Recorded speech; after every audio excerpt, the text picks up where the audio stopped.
वहिनी आत येऊ? अगं ये ना, विचारतेस काय? ये बस ना, मला तुझ्याशी थोडं बोलायचं होतं. माझ्याशी. कशाबद्दल ग? अगं तुझ्या नवीन घरी तिकडे गिझर आहे ना, मग तू गॅसवर पाणी का तापवत होतीस?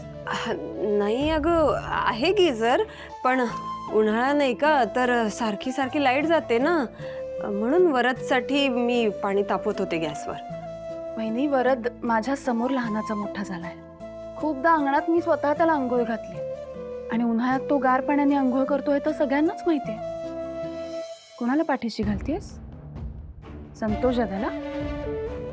वहिनी दादापेक्षा तुझ्या नंदा तुझ्या जास्त जवळच्या आहेत नाही का? काय झालंय नक्की?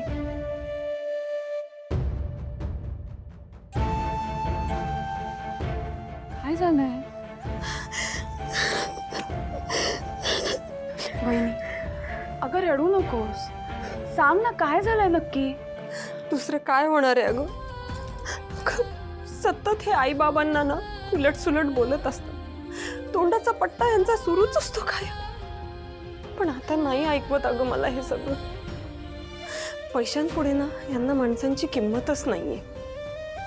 अगं इथे आमच्यात काही वाद झाला ना तर तुम्ही सगळे होतात तरी ग, पण तिथे काही झालं ना की मला अजिबात करमत नाही. म्हणायला ते घर माझं आहे ग, पण त्या घराला ना घरपणच नाहीये. त्यांना कसं सांगू मी की तुम्ही सगळेच माझ्यासाठी घर आहात म्हणून? आणि तुझ्या हाताला हे भाजलं कसं?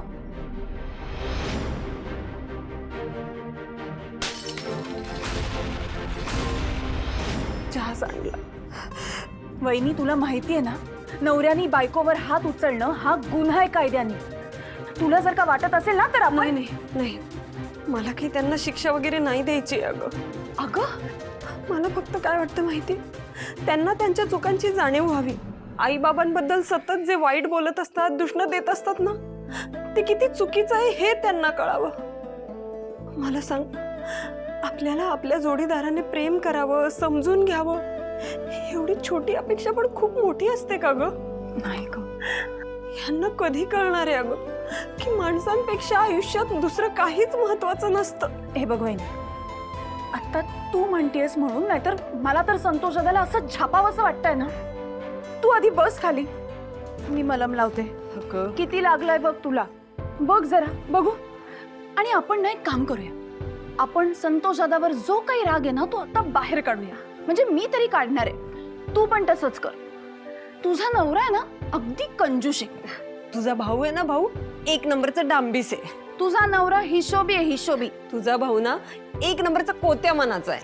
तुझा नवरा अगदी कुचकट आहे. तुझा भाऊ ना आतल्या गाठीचा आहे, मनात काय चाललंय ना कळूच देत नाही. अगदी खरंय, तुझा नवरा ना अगदी. बस, मला नाही बाई पुढे बोलवत आता. आणि आपण त्यांची सारखी सारखी आठवण काढतोय, तिकडे उचक्या लागल्या असतील त्यांना. आणि पाणी द्यायला मी पण नाहीये ना तिकडे.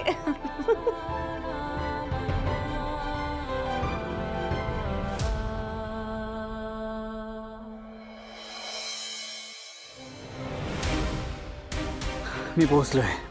मग मी पण लोकेशनवरच आहे. आता एक काम कर, तुझ्या समोर तो टेम्पो दिसतोय का तुला? त्या टेम्पोच्या इथे पैशाची बॅग ठेव आणि आल्या पावली परत निघून जा. तू बेज कलरचा शर्ट घातलायस का?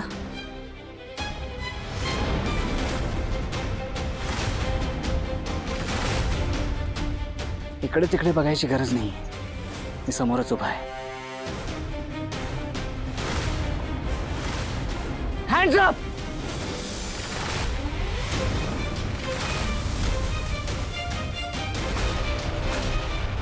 मागे वळ.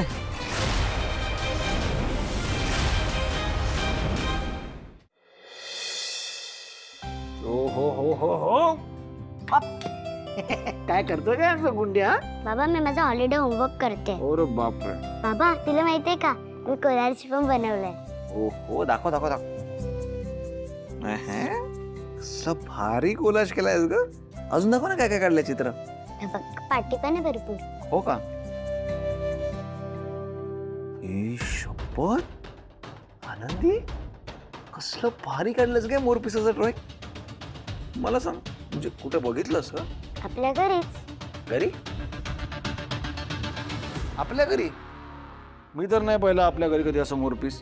अरे बाबा ते आता नाही दिसणार. आता रे मिस्टर म्हणजे काय मॅजिक आहे का काय व्हायला ते? अरे नाही बाबा, ते निलंबरी काकूचे फ्रेंड आले होते ना, त्यांच्याकडे बघितले मी.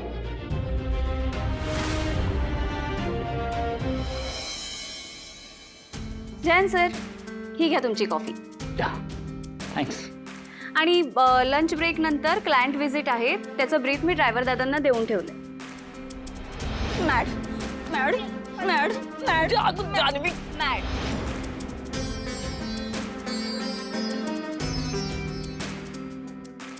कशी झाली आहे coffee? Good as usual.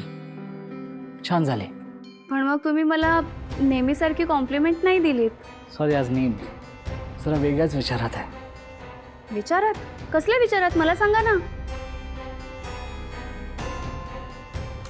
Leave it. सगळे आलेत का ऑफिसमध्ये? हो, सगळे आलेत. मीटिंग घ्यायची आहे का? सगळे आलेत? हो. विश्वा पण आलाय का? नाही, विश्वा नाही आलाय. ओ आय सी. तुमचं काही बोलणं झालं का त्याच्याशी? हो वेट, तुमचं बोलणं कसं काय होऊ शकतं? तुम्ही तर त्याला ब्लॉक केलंत. हो, मी ब्लॉक केलं होतं त्याला काल, पण पुन्हा मी त्याला अनब्लॉक पण केलं. का अनब्लॉक केलं त्याला? सर अहो, विश्वा मित्र आहे ना माझा.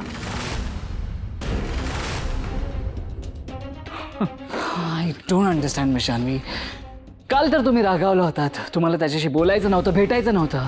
आता अचानक त्याला का अनब्लॉक केलं? त्याचं काय ना जयंत सर, कधी कधी आपल्याला फक्त एकच बाजू माहिती असते आणि असं विनाकारण आपल्याच मित्रावर किती वेळ राग धरून बसायचा. म्हणून मी सोडून दिला माझा राग, माफ केलं त्याला. दिस कांट बी द रिझन. मला खरं खरं सांगा, नक्की काय झालंय? सर अहो, काहीच नाही झालंय. मिस जान्हवी, मी तुमचा होणारा नवरा आहे. तुम्ही मला कालपर्यंत सांगितलं की दारू पिणारा मुलगा माझा मित्र असू शकत नाही, आणि आता तुम्ही सांगतायत की तुम्ही दोघे फ्रेंड्स आहात. हे असं कधी घडलं? मला या सगळ्याचे डिटेल्स हवेत. जयंत सर, एक सेकंड, होल्ड ऑन. सगळ्यात आधी मला सांगा, तुम्ही एवढे चिडताय का?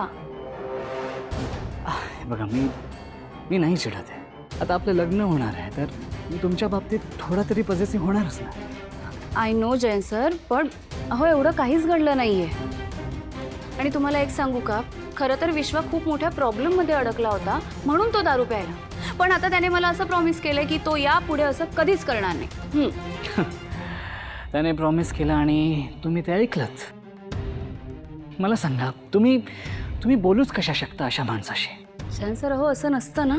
म्हणजे आपण जसे आपल्या मित्राच्या चांगल्या फेजमध्ये त्याच्यासोबत असतो, तशीच आपण त्याला त्याच्या बॅड फेजमध्येही साथ द्यायला हवी. यालाच तर फ्रेंडशिप म्हणतात. आणि जर का विश्वा आता एकटा असेल, त्याला माझी गरज असेल, तर अशा वेळेस मी त्याची साथ देणार. जर का त्याला माझ्या सपोर्टची गरज असेल, तर तो सपोर्टसुद्धा मी त्याला नक्की करणार. कारण विश्वा माझा खूप चांगला आणि जवळचा मित्र आहे.